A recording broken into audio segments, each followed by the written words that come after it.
Hello, and welcome to this episode of the Survivor's Guide to Thriving podcast. I'm Amanda Sollman, and along with Mark Jewell, your host for this show and the creator of the Surviving to Thriving movement. Each week, we'll dive into the mindsets that keep us in survival mode and learn how to get on the path to a truly thriving life. If you're looking for a wake-up call and want some valuable tools to get there, you have come to the right place. After all, survival is dead. It's your time to thrive today. Now, let's head over to the show. Hey, everybody. Welcome back to another episode of the Survivor's Guide to Thriving podcast. This is your host and founder of the Surviving to Thriving movement, Mark Jewell. And today, as always, I have the lovely Amanda Sollman right along with me, and she is going to be our guide through this conversation. Since she picked the topic, Awesome. Amanda, I'm going to let you drive. We're talking about 360 degrees of support for your employees. And so tee us up. What direction do you want us to head with this? Yeah. So when this topic started coming to me, and I don't know, I may be making up terms for something that has a more formal name, but as we've been out talking to a lot of our clients, whether they're business owners or they're leaders, it seems like one of the topics that always seems to come up is this idea of employee retention. Now, I think we know, right, there's this stereotype around millennials, around Gen Z, they're job hoppers, man. They move all over the place. And regardless of whether that's true or not, because one thing that I found when I was doing a little research is that might not actually be totally true. But in any case, it is the stereotype that millennials and Gen Z, they move around a lot. But you're looking at retention for all of your employees. And so I still think that probably there's truth to the fact that the days of, having someone who just works for the same company their entire career probably doesn't happen anymore. But with that in mind, I think one of the questions that a lot of our clients are asking us is how do we support our employees, in a way that still helps us retain them? Even if they might go somewhere else down the road, can we get an extra year out of them, an extra 2 years, an extra 5 years? Right. But at the same time, developing people that they are proud to work with. I think most of us have seen that meme that's something like, what if we invest in our people and they leave us? And then the other guy asks, yeah, what if you don't invest in your people and they stay, right? So that's what I think we're going to talk about today is, what I'm calling 360 degree employee support. So some people who are listening might be familiar with like a 360 degree performance review. But basically we're looking at support from, kind of what I would say is 3 areas. So above, which would be your managers, your company leaders, sideways, which would be kind of peers, whether that's at your company or in the wider industry. Sure. And then from below. So how can we help develop direct reports that actually support their manager? Or it could even mean, clients and customers, and how do we make that a more productive relationship? So that's kind of like the 360, right? Above, sideways, below. And then I thought we might also talk about where coaching can fit into that system. So that's what I mean. Coaching can fit into the system. What's that? Of course we are. Yeah, exactly. So Mark, I figured you could start us off here. Yeah. And what are your thoughts? I mean, we can kind of start at the top and then go from there, but let's go wherever you think. Yeah. Okay. So here, I'm going to start with this. This is your quote for your social media post right after this, whenever we start promoting this. It basically is this: that which you feel like you have to hold on to will eventually leave. Anything that you can't let go of will eventually leave, or that you think you can't let go of. I literally had this happen over the weekend. Somebody, Facebook messaged me and asked me, if I help people find jobs. I'm like, well, I'm not a recruiter. That's not my thing. But if I know of a great employee who's, on the market, and I know of a great company, or if it's one of my clients, I will always, always, always make that introduction. You always want to find people or help people get into the best possible situations. What I don't do is, try to help coaching clients, leave the company that's paying us to coach them and things like that. That's, in Teflon waters we don't wade in. But what, we do want to help people be in the best possible situations. But, here's the reason I brought that up is this guy literally said that, his boss has threatened him with lawsuits and like literally cutting his legs off if he decides to leave. Hmm. Right? I mean, like, I'm sure this is all out of context and he's joking a little bit, but there are employers who are so terrified of losing their people because they have no backup plan, they have no bench strength, there's nobody to replace that person with, that where that manager, that boss, that CEO, whatever level they are, depending on how big the company is, like if they lose that person, they know they're screwed, right? And so that puts them in a very precarious position. And so you feel like you have to keep this person, right? Or, like a lot of times it's just that the person is so friggin' valuable to the team. Like, like at the end of the day, like your life would be different. It would be much more of a challenge, going forward. Like if you decided to say, hey, tomorrow, we got on the phone like, hey, Mark, I got a great offer. This is the next best thing. Like, part of me is really happy. And part of me is like, ah, shit, now I got to figure out how to do all these things that Amanda does for me. Right. At the same time. Yet at the same rate, like my commitment to you, to anybody on our team from now until forever, until this company doesn't exist anymore, is that I want this to be working here for us, with us, is in and of itself a personal development experience, that we are all leveling up together to become that next best version of us, for whatever that looks like. And what's important about that is at some point that may mean you do something different, whether it's internal with us or something different, because, hey, I'm inspired. I want to start my own business. I want to go do my own, whatever. Great. Right? I'm ready for that. I'm mentally and physically and spiritually ready for that. May not want that necessarily right now, but I understand that we all are on our own journey and that those things are going to happen. But what that's a very different energy than if I say, like, Amanda, I can't freaking live without you. Right? Mm-hmm. Like that's a bad freaking relationship right there. Like that sounds like we need to break up. Right? Like we can't get along without each other. And so there's very different energies in those two things. And so what I want to create, the point I'm trying to get to with this leading quote is that that which you feel like you can't let go of, right, will always eventually leave you, and probably when you're not ready for it. Mm-hmm. Right? So with that in mind, here's what I'm seeing at the corporate level. This is what's going on in the corporate America space.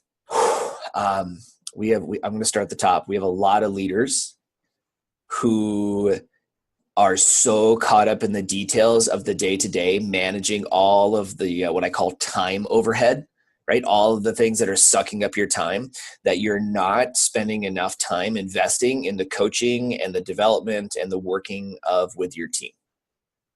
So the rule that I've been working on, and someday this will be in a book, is what I now call the 2080. Okay, not the 80-20, the 2080.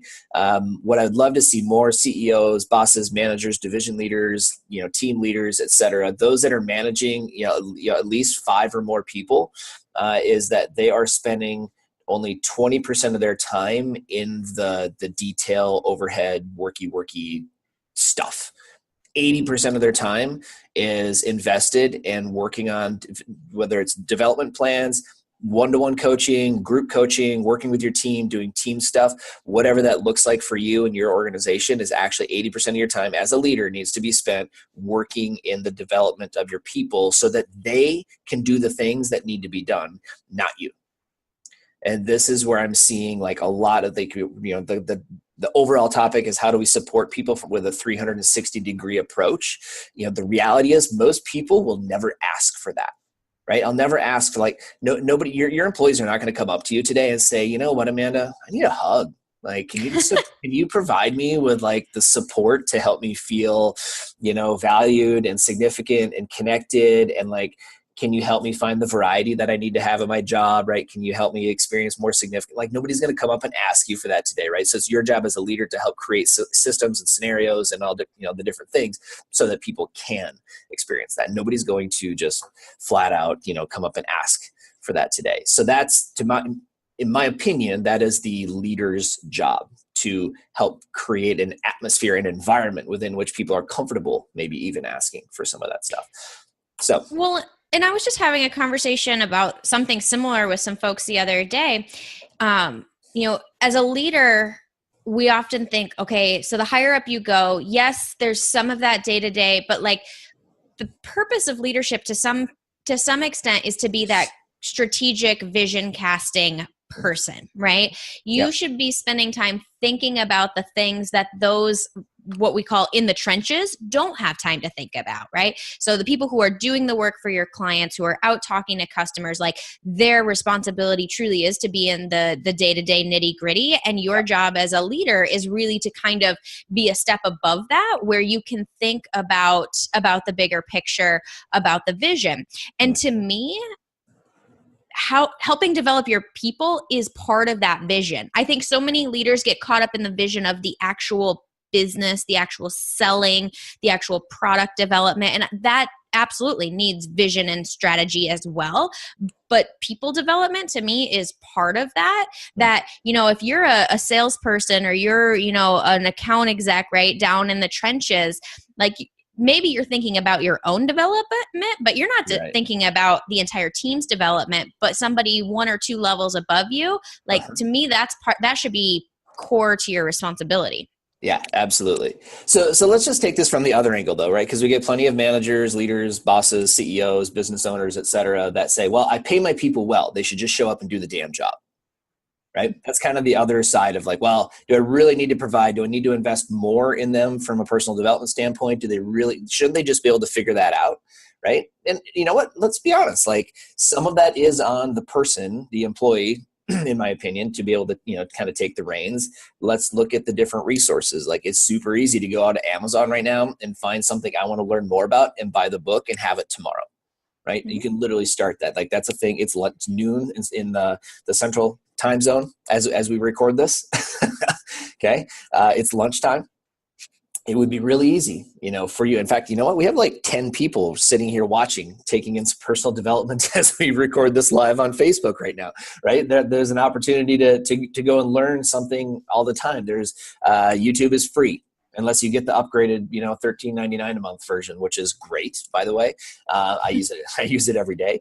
But here's the thing. Like, there's tons of free content out there. You can literally learn anything on the YouTube. And if using it enough between now and the end of the year, you could have the equivalent of a 4-year degree just from YouTube and any topic under the sun, right? So there's plenty of opportunity for people to do that. But within the environment, within the context of work, if you're the leader who's basically saying, hey, I pay my people an $80,000 base salary, a $50,000 base salary, or whatever the number is, and plus they have opportunity to earn profit or commission or incentives or whatever, and they've got benefits, and they should just show up and do the job. Yes, this was the mentality that we sort of used for a long time. Okay. And I'm questioning, like, was it really working that well in the 60s, 70s, 80s, 90s? Like, was that, like, I get like what we created and that helped, bring workplaces to where they are today. But here's the deal. Okay. What we know is that the workplaces that we have today, which by the way, are a product and byproducts of the mentality of how we've run organizations up until this point. Work in America, I was just reading this in a book over the weekend. Work in America is the number one source of stress for people. Okay. When you have stress at work, when you have stress in your body, what your body's literally doing is pushing cortisol through your veins, into your muscles, into your body tissue. Cortisol, right? Which is literally, when you get this, when you think about what is cortisol for in the human body, cortisol is a biochemical, whatever, hormone in the body that literally causes you to feel the feeling of stress. Like, your shoulders get tight, your jaw gets tense, you may develop a headache, maybe even a migraine, right? You start to do things with your hands, you get fidgety. Why? Because your body is literally telling you, this is stressful. You should stop doing this now. You should change directions now. You should do something differently, or whatever, get the same thing done, but do it differently. That is what's happening. And so work environments typically are not, they're literally created or built to help you just push through. That's the expectation. Push through it, get over it, get past it. What we're finding now is the long-term effects of cortisol in the body when it's present day in and day out, especially in a stressful work environment, is that it has negative effects on arthritis. It actually it inflames the joints and it causes arthritis to get worse faster. It has a negative impact on your heart. Okay. So it actually causes heart issues. And we're doing this, by the way. So we're expecting people to just push through and get the job done because that's what we do. It's that kind of idea, that kind of mentality. And what happens as a result when we do only that is work is literally killing people. We are literally creating work environments that are toxic for people to get stuff done. So I think there's a time and a place where it's appropriate. We're like, hey, let's go grab our pitchforks. Let's get stuff done. Let's get shit, let's make shit happen and get it done, right? If that's getting beyond 20% of your time though, for you or for any of your people, I'll just say this. I think you're creating a toxic work environment. I don't care how good it is. I don't care how profitable you are. I don't care what you think your people think of you. Okay? You're creating a work environment that is not optimally designed for the human body and the mind and the spirit to thrive at work. Mm-hmm. One of the reasons too, well, I guess let me back up. As you were talking about that, and I was kind of thinking about the idea of support, I think that shifting that mindset from, I give them a paycheck so they should do to something else is really important. And as you were talking, I was actually thinking about work as a relationship, right? Manager to employee, like that's a relationship. Leadership to employees is a relationship. Now think about the other relationships you have in your life. If you're a parent and you approach that parent-child relationship as I put a roof over your head, I put meals on the table, what else do you want from me? I mean, we probably all know some parents like that. The relationship there is not super awesome.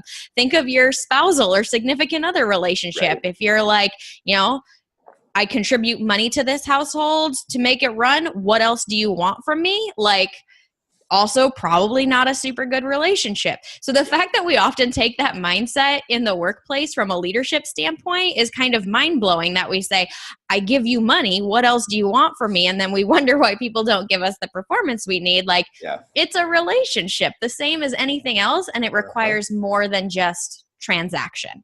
Agreed. So in that context, I think you can start to see where the perspective might need to shift.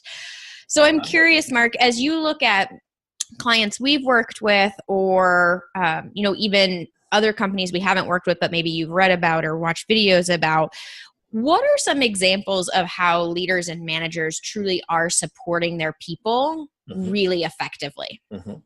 Yeah, perfect. So, one of the books that I was reading over the weekend literally is called, Dying for a Paycheck. And it's on this whole topic of, we've created stressful workplaces where people literally are just not being healthy, killing themselves at work, creating workplace violence, things like that, because we have less than optimal work environments.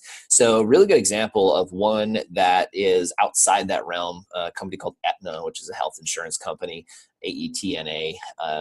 What the CEO there took a different tack here about 20 years ago, early 2000s. He was in a skiing accident, very badly injured, and that changed his perspective on life. Okay. So he has led that company in very different directions. So one of the things, we teach, obviously, in our programs, we talk about meditation, why you should do it, how you should do it. We try to provide examples and experience in that realm. And, sometimes that's kind of one of those things that's hard for people. It's really hard for people to just shut things off mentally and sort of breathe for 5 minutes. And that's all you need. 5 minutes a day, to start off, like just get quiet with yourself. But that was something that they had actually created inside of that company as kind of a norm. And obviously not everybody opts in, right? It's a minority of the population within the company, but they have noticed some incredible benefits. In fact, for those that participate in just that little thing, and that's not the only thing they do, but in that one task and just taking some time at work to get quiet with yourself, meditate, they're noticing a 40% overall reduction in workplace stress, right? And by the way, not just workplace, all of life. So they're studying the company, studying Aetna, companies like Aetna, and they're noticing how you actually have a reduction in stress just by taking 5-10 minutes a day to get every company in America ought to be adopting that exact same philosophy, because if your people are less stressed, guess what they are? More productive. They're more productive, which makes you more profitable. So it makes sense, right? Literally, it makes dollars and cents to have people getting quiet inside their cubicle or their room or their office or whatever. for a little bit each and every day. So that's just one area. There's another statistic that basically says that there's a meta-analysis done on I think there's like 32 different pieces of research that all basically point to for every dollar a company invests in wellness programs. Okay, so for every dollar that you invest in a wellness program for your company, for your people, there's a $3.27 savings in overall healthcare related cost over time. 327, right? I mean, man, like it should almost be required. I was just talking about this. We were talking about this earlier. So, we obviously a lot of you watching, a lot of you listening, and a lot of our clients are agriculture related. If we could make the dollars and cents work out, where if it literally, if there was a evidence that on a dairy farm, a cow who walks a little bit further every day, right? That spent some time exercising every day, if she produced more milk, if there was a evidence that chickens on a treadmill or something like that would would have a better rate of gain, or they would lay more eggs or whatever. Okay, and we could actually make a case for the dollars and cents for how that works out. We would start installing those tomorrow. If it was $1.10 return for every dollar invested, we would find a way to start installing those things in barns all over America. We would do it. Why? How do we know this? We know it's true because we already know that nutrition in our livestock in America is at least 40 years ahead of where human nutrition is in America. Why? Because that's what keeps you in business, right? It's a low margin business to begin with. So you track every dime, you track every ounce of feed that goes into an animal. Yet knowing what you know about nutrition, knowing what we know about nutrition, we don't pay the same amount of attention to our people, right? And it's an obvious question, but if you got an employee who sucks down a stack of Pringles and a bologna sandwich over the lunch hour plus a Mountain Dew, like at 3:00 in the afternoon, what is that employee more or less productive than the person who had a salad and went for a walk, right? I mean, we know the answers to these questions, but we friggin' ignore it, right? So to bring it back and hopefully to round out this part of the podcast today on like executives and what can you do. Number one is in my opinion is to wake up and see what's going on. Like literally look around you and what environment are you creating around your workplace. If you're in the mindset right now, here's a little self check for you. If you're looking around at your employees and you're a little bit disgusted about the level of energy, about the level of engagement, about where they're at, you need to step up and take some responsibility and understand that that's on you. The environment that you're creating is on you. Now, can your people step up and do more things? Could they be better? Can they choose? Yeah, absolutely. But the question is, what evidence have you provided in your environment that says they should? That's a hard question for you to take a look at right now. So what evidence are you providing? What leadership, what inspiration are you providing to your people that says they ought to step up? They ought to invest more in their health. They ought to invest more in their mindset. They ought to invest more in their spirituality, whatever that looks like for you in your company or in yourself. What are you doing? Are they seeing you? People tend to not do necessarily what you say all the time. They're going to do what they see you do. So what's going on? We just talked, Wade got on our huddle, last Thursday morning or Friday morning. He was down to 222 pounds from 250 when he started working here not quite 2 years ago. Right now, this is not like weight loss is not a requirement to work for me. Right? Thank goodness. I've never once said to any of you like, hey, you guys need to get to the gym or else, right? No, what we teach it, and everybody, that's part of the environment. You see me doing it. Everybody knows that, Mark's usually going to the gym either early in the morning or somewhere between 8 and 9. And that's probably where he is if you can't get a hold of him. And so, we just make that a part of what we do. It's part of the environment, and everybody just sort of steps up. They recognize they feel better, they're more productive. And I'm not saying, oh, hey, Amanda, like you're going to feel like shit today because you didn't go to the gym this morning. Like, no, nobody does that. Like, that's not something we ever say. It's just a matter of like, this is what we live and this is what we breathe. And this brings me to my second thing that as a leader, I think you need to do that you probably get to do if you want to create a better environment. And that is go all in on you, double down, triple down, quadruple down on you. The people around you will respond. This is not something you do today and you get immediate response tomorrow. This is something you do today, tomorrow, the next day, the day after that, every single freaking day from now until forever. This is a forever game. You continue to do these things, and here's what you're going to find. In about 30 days, 60 days, 90 days, all of a sudden, you'll just notice automatically that people have leveled up around you. Mm-hmm. That's it. You will notice that people will start to level up around you. They're going to want to be around somebody who's more energetic, who's happier, who's healthier, et cetera, et cetera, et cetera. Do those things, and the people around you will start to respond. They can't help it because everybody wants ultimately what's best. The other thing that will happen as you start to level that up is sometimes you'll actually expel or repel people that don't need to or don't want to be a part of that. Also, right? So you'll sometimes have people that leave teams, and we're trying to help you keep your people, but sometimes like you got the wrong people in the environment to begin with, and so if they're not willing to level up, they might need to just level out and get out of the place, right?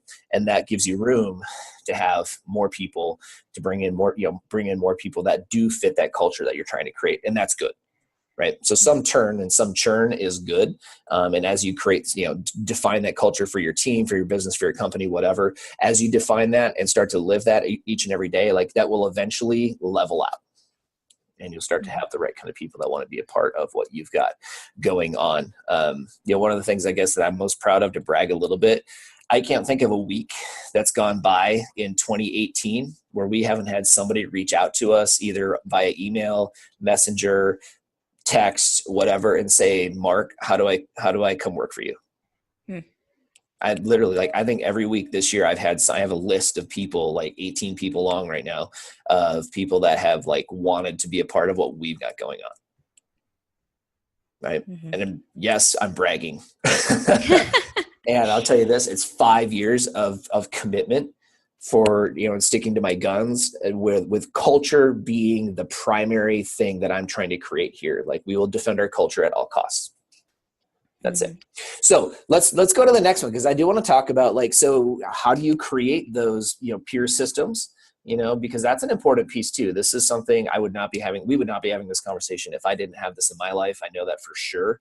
And so I'd love to talk about that. And you just went to a little mastermind adventure last week with you and some of your girlfriends. So talk a little bit about what that was all about and what you guys did and why you do it, I guess. Yeah, I have had so many places in my career where the peer support, I don't know that we always think of it as support, right? I think, when it comes to management and employee support, we think of that top-down relationship between leaders and employees. So all the things you talked about, plus, open and transparent communication and providing opportunities and working within your strengths, right? We always think of those from a management standpoint, in a top-down kind of framework.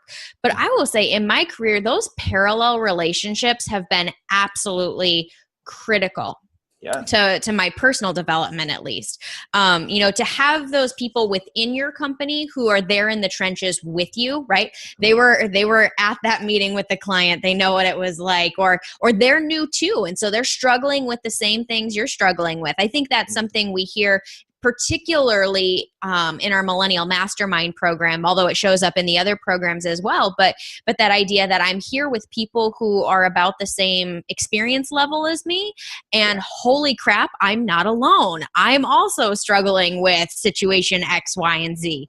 And so having those people, I think, is critical too. Yeah. For me, I look at it both within your company and outside of your company. So, I've been on teams where I've got peers who are similar experience or similar position to me, who I found critical. But I've actually, gone outside of the company to find kind of that peer group as well.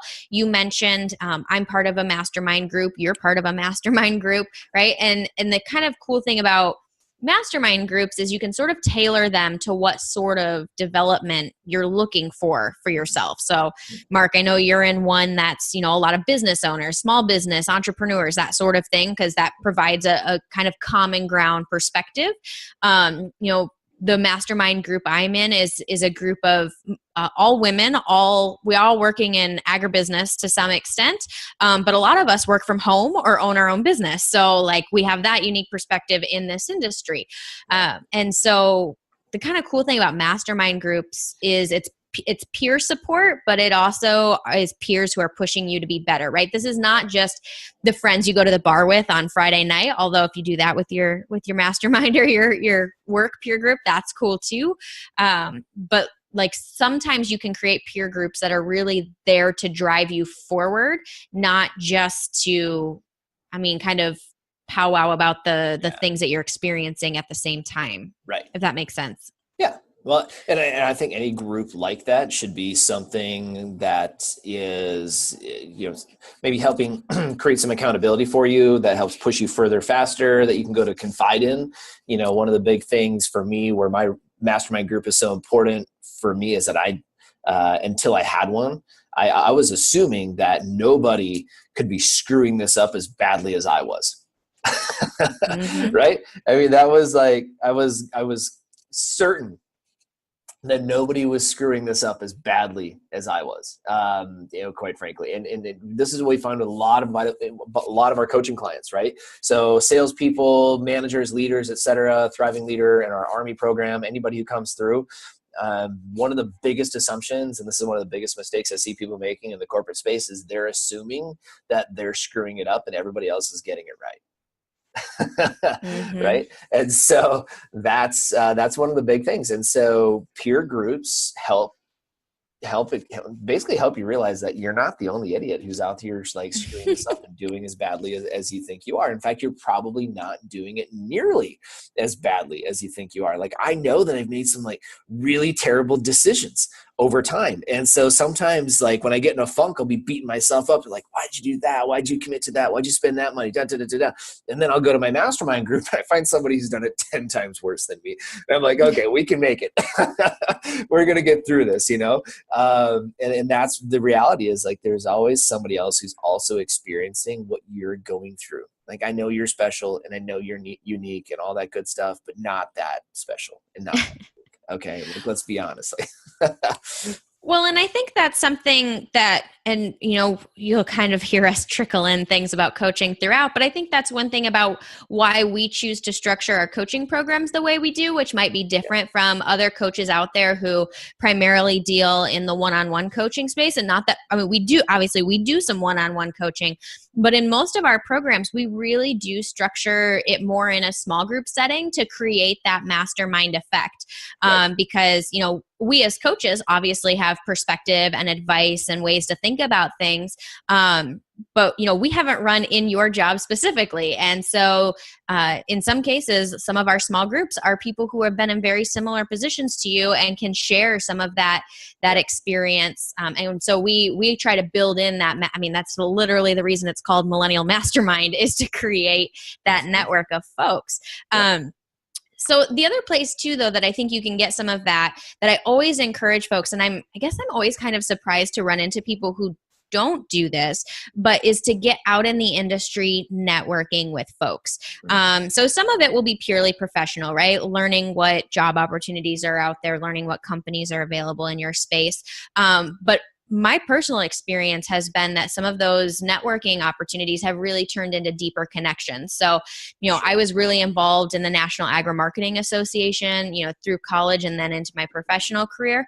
And I've met several people who, I might never have met otherwise, and we continue to communicate through those professional organizations. So obviously we work a lot in agribusiness. So whether that's, your farm bureau, your corn growers, your cattlemen, pick your industry organization, because trust me, our industry is full of professional and networking and, commodity and advocacy organizations. If you're not involved in those, I really think you're missing out on an opportunity to create that peer support network that you might not be exposed to just within your company. Yeah. Beautiful. All of those are great. Just pick something, right? If you're feeling like you're lacking in some way, or you need some greater accountability, you're feeling a lack of connection, especially at work, Like, don't sit around and wait for work to create that for you. Either find a way to create it with your team at work or go external, and that's okay. Like, there are great opportunities to learn, get connected, and lots of good stuff. If you would love a resource, I picked this up a number of years ago because I've always followed this guy basically since '05, and his name is Keith Ferrazzi. He wrote a book called Who's Got Your Back? And Who's Got Your Back is really a kind of a functional guide for how to create your personal board of directors of people who will not let you down. So that was, people that have your back will not let you fail. And that is absolutely huge. So you can create, I don't care if you're entry level and you're in your very first job, if you are leading a team, leading an industry organization. I mean, I'm just looking at the list of people that have joined us to watch this live on Facebook today. We literally have had some, CEOs of companies, team leaders from seed companies, salespeople. I mean, all kinds of stuff from various industries around the space, business owners. Like, we've got quite a variety. So, and some people who are very new at what they do also. So with that in mind, you literally think about the idea of building your personal board of directors, people who believe in you, people who know what you want to create, people who help you maintain that clarity when you sometimes forget, people who kind of push you, when you start to fall down a little bit. That is what we're trying to help you create. So that book is just a very functional guide. It'll help you through the whole process, quite frankly, and it has a lot more story too. Well, and on that same note, I'm going to do a little plug. I actually did a guest spot on a podcast for a mutual friend of ours, Marlene Ike.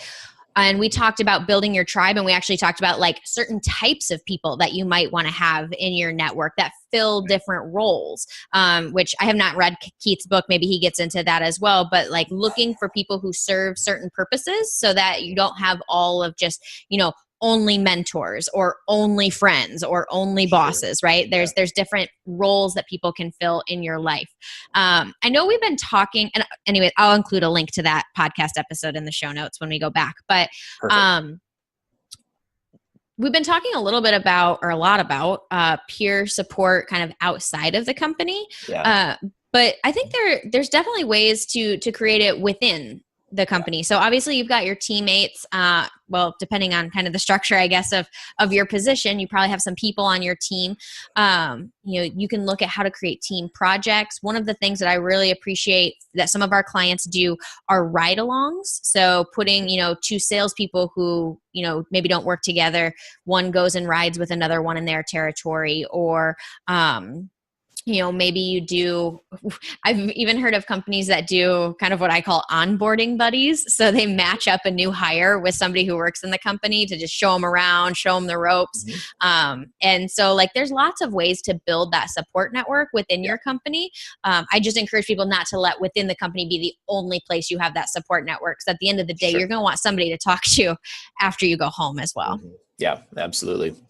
I love it. One of the other things that comes up, for that internal team. So here's one watch out, and then I want to talk about, something a little bit more positive or an opportunity. So sometimes what will happen inside of a company is like, if things are not going well and not turning out the way that you would like them to go, you may have somebody in your company who you go to and sort of complain to, and then they kind of support your complaining.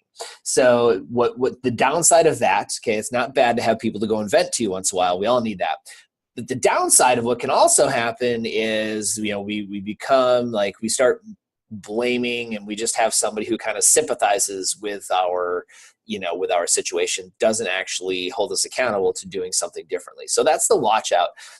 But finding that person, what they say, kind of I think Gallup says, the best friend at work, so to speak, that's good, but let's define a best friend. The best friend is not somebody who makes excuses for you and justifies where you're at currently. A best friend, like my best friend, busts my balls, right? Like that is his job. So if I'm falling down in my marriage, if I'm falling down in my relationship, my body, my business, et cetera, we're both entrepreneurs. We're both married. We've both been friends since high school. Like, I will go to him and he will provide me honest feedback completely unsolicited anytime. And so, having somebody like that at work is also good, just so that you're getting, the right kind of feedback, because you just never know, like, where your boss is at or where their boss is at and what that culture is like. So these are, some of the stuff I do to take control and make sure that I'm getting that. In my life. Last thing I want to talk about, just with creating those peer networks, whether, like inside the company, is, simple things that you can do to share best practices. I mean, like just, have, one of the big things that we find, we just had an event here a couple weeks ago, 15 people from the same company. Okay. They're, they don't go to the same office. They're all, basically different field offices all around Nebraska, but almost every single one of them felt that they were alone. Okay. They were on an island all by themselves in some way, shape, or form.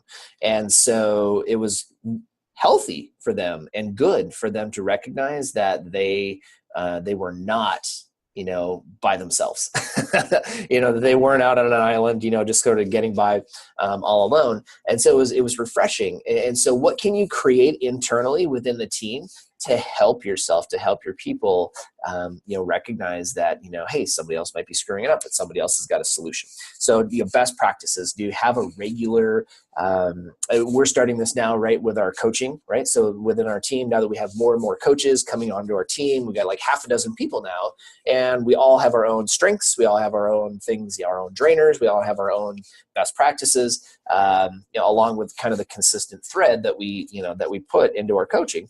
And so, we're creating, kind of best practices, coaching calls. Hey, bring your problems, bring your issues, bring your wins. Let's talk about it once every other week, so that everybody kind of has something to fall back on, in a way that we learn from each other. So, can you create almost like a formal or informal practice internally that allows people to connect with like-minded or like positions and share what's going well, what's not going well, and find a cool way, fun way, hopefully to be able to provide that level of interaction and engagement within the team. So I think we have exhausted the peer-to-peer support. I know we could probably do an individual podcast recording on each one of these things. Yeah. That's one of the areas that I know is really good. And so what is our third and our final one for the day? Yeah. So the third and final one, I think, is one. So again, I said we always think about top-down leaders to employees. To some extent, I think we're familiar with the idea of peer support and building a network. But what I think people rarely think about is the idea of those, quote unquote, below you being part of your support network. But on the flip side, if you don't have a strong support network below you, it is going to make your job 10 times harder. So if you don't have clients and customers who you like to work with, or, who can support you in certain ways, or if you have direct reports that make it their mission to make your life miserable, right? Like, the people below you are really important. And so I want us to start thinking about those people as part of your support network. So what does that look like, I guess, how to make that more of a partnership versus something that has to be combative? And one of the things that I was thinking about is, if you've listened to this podcast before, you've heard me talk about the fact that I used to work for an advertising agency. And depending on the client, right, you could see where, it might be more of like an order taker relationship, right? The client tells you to create something, you go and create it, whatever. But it was always our mission at the agency to be a true partner with our client, to bring them a perspective, to bring them a sense of expertise. Yeah. But that meant that we had to learn how to work together, right?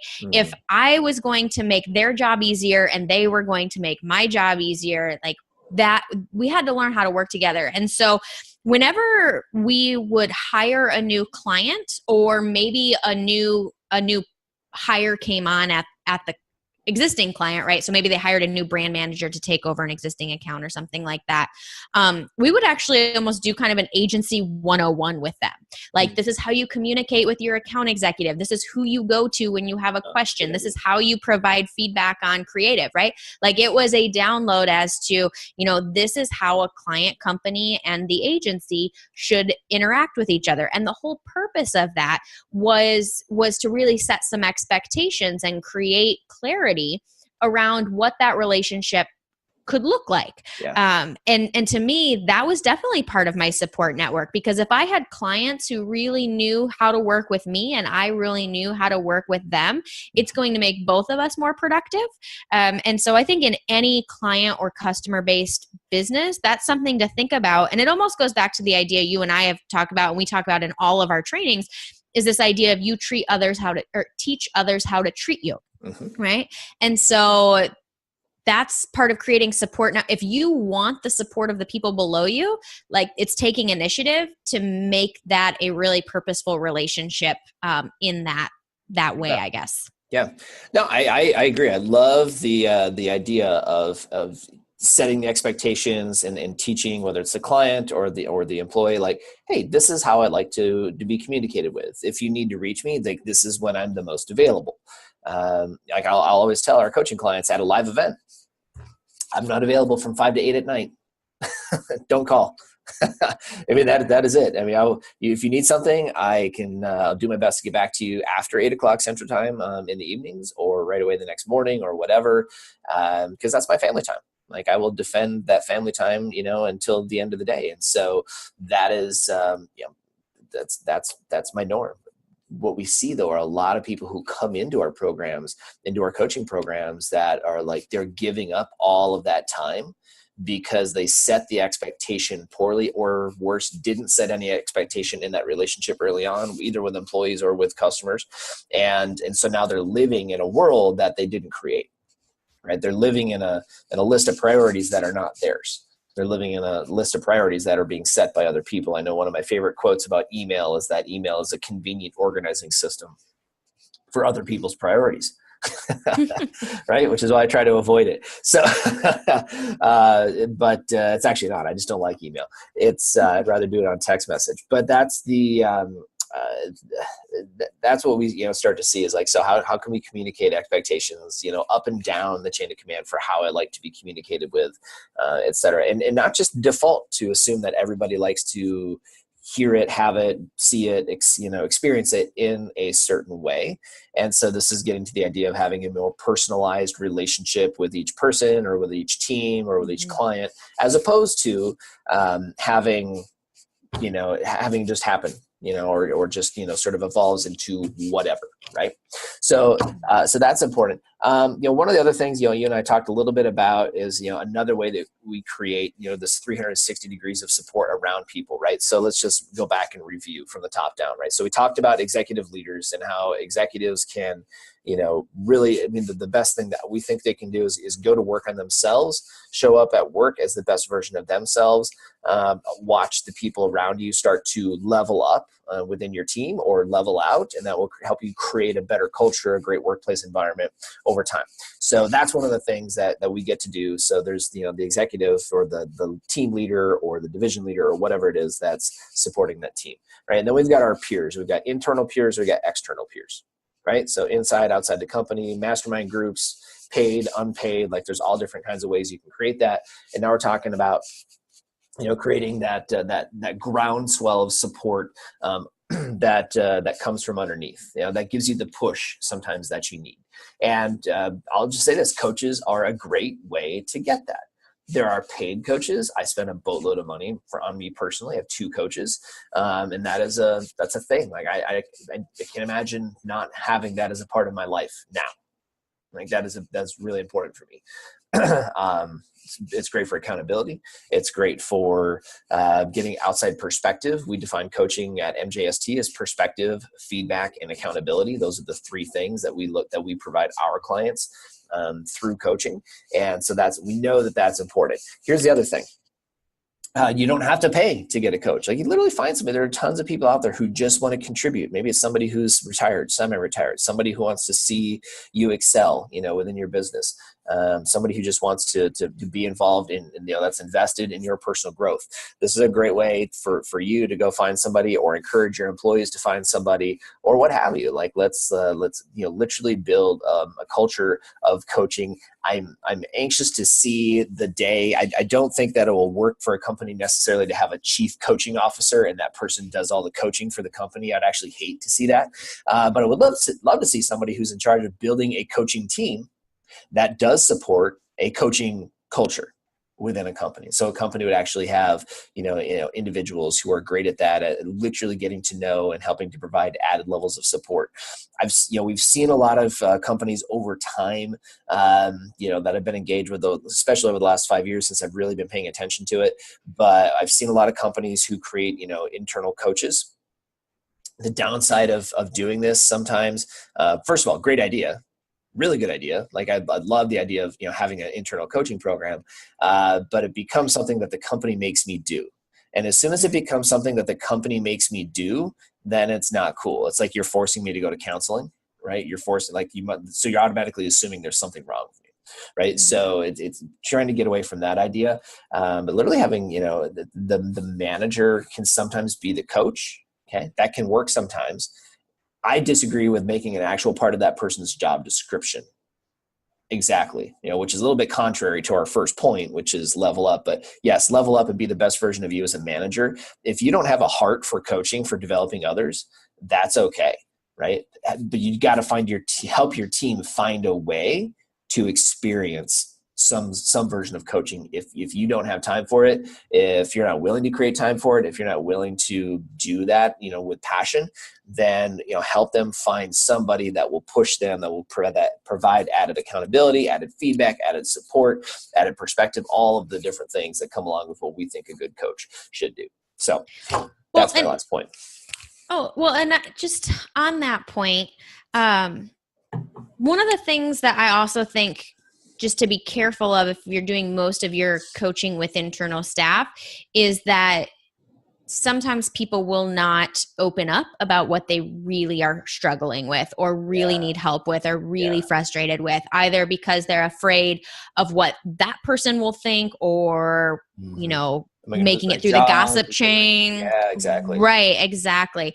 And so not that a coach would ever withhold really important information, but I think there's something about having a coach that's one step removed from kind of that traditional 360 approach that is kind of, part of it, but outside of it, that can help people feel like it's almost, people have made fun of this phrase, but, kind of a safe space. It is a protected space to be able to be transparent and open. That's something that I really felt with the mastermind group I'm part of and with coaches I've worked with in the past is where I've said, I need a space where I can say something without feeling like I'm judged, and I can say something about the people around me without them being judged, right? Because no one knows all of the parties in the situation, so everybody's safe. So that's just something to think about too, to be careful about thinking, oh, I can just have all my coaching done inside, as you might miss some of that willingness to open up that you would get with a third party coaching structure. Yeah, we'll be honest. Like if you have people in our coaching programs, they tell us things they don't tell you, like on a regular basis. And we keep a pretty decent level of confidentiality. Basically, what we do with our managers when we go back to talk to the manager who hired us or who put people into coaching is, we say, hey, we know somebody's going through a tough time, or we know that somebody's experiencing X. We suggest you support them by doing this. Right. And we give you recommendations on how to do that, but we never rat on our people because we need to create that space where, you don't get to know all the things that are going on with them. If we thought somebody was stealing from the company or something, obviously we would say something, but that's all, different. It's a different level of, being ethical. Here's one, I have to share this story with you. So this is this is an example of like what could be a really good idea, but where things can also just not work. And so when I was in 7th grade, this is going back a little ways. Okay. Way back. Way back. So back at Long Prairie, Gray Eagle High School, middle school, elementary school, they implemented a peer counselor program. The idea behind the peer counselor program is that you have the option, if you get into a fight, if you're having an issue with somebody, if there's, some girl drama going on, or if there's some whatever going on between a couple of people, you have the option of going to detention because whatever, if it's escalated to that point, or, having the principal deal with your problem, or you can go and talk to a peer counselor. Right. And so you'd have like 2 of them. There's always a boy and a girl. And that was kind of like our partnership. And so lo and behold, this is perfect foreshadowing, and I completely forgot it until you just help me remember. So I got selected by my class to be a peer counselor. I thought it was pretty cool. We got to take some time out of school. We got to go like have, popping cookies while we were like getting trained on how to do this. I even got a friggin' sweatshirt, Amanda, that literally said peer counselor on the back. It had the school logo on the chest, and it says peer counselor on the back. And so, the idea is that, the people can come and talk to you as opposed to have to go, like, it's scheduled by administration, but they, you get to go to the high school counselor's office, and like, you're the problem solver. Cool concept. Great idea. Nobody freaking used it. 1 in 7 years of 5 years from 7th grade to 12th grade, 1 person only ever, or 1 group of girls. And of course, by the time they came in and worked with us, oh, everything's fine. We don't have any problems. Right. And then like 3 weeks later, they got suspended for fighting. And so number one, the reason it failed is because, nobody wants to go talk to their peers because their peers might rat.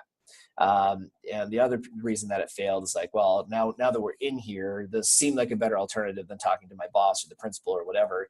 Now that I'm in here, my issue is like, well, can I really trust these people not to, so of course everything was fine. And that was where the breakdown, and I was in 7th grade. Do you really have the capacity to deal with help people solve their girl drama in 7th grade? Like I'm good, man. I'm gifted, but I wasn't born that way. So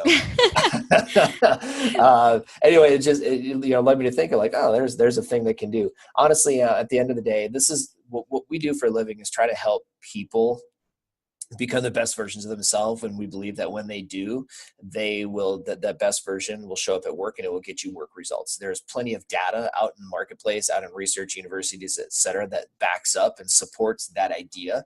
And we need to do another show at some point that just talks about, like, what are the statistics and what are the solutions? And I think that would be another good show for us to do, is like, where is corporate America falling down just a little bit, and what are some of those solutions? So we'll do that in a future episode. But when we go in to do training and coaching, like we always say, and we're very clear up front with our clients, we're 4 parts mindset, 1 part skill set. Everything that we focus on is helping you become the best, the healthiest, the most clear, the most focused, the best, relationship manager that you can be. And then on the flip side, we know, like, we obviously do some of the skill set stuff, whether it's sales or leadership or what have you. We hit that, and then what you get to have is that best version of that person showing up at work each and every day. And us, that's really what it's about. And our whole core mission for our company is to help people in organizations stop surviving and start thriving. Organizations, as they're built, as they exist today, quite frankly, are built in some very inefficient ways, in ways that don't always help people show up as the best version of themselves, because the only thing that we measure is work output. Sometimes that's stressful. That creates conflict. That creates stress. That creates a lot of stuff at work. And so how do we help people get past that, to drive engagement, to drive retention, to drive sales, to drive the business results that you want? We've got to find a better way to support people with this 360-degree concept, this 360 degrees of support. I've said this a couple episodes in a row.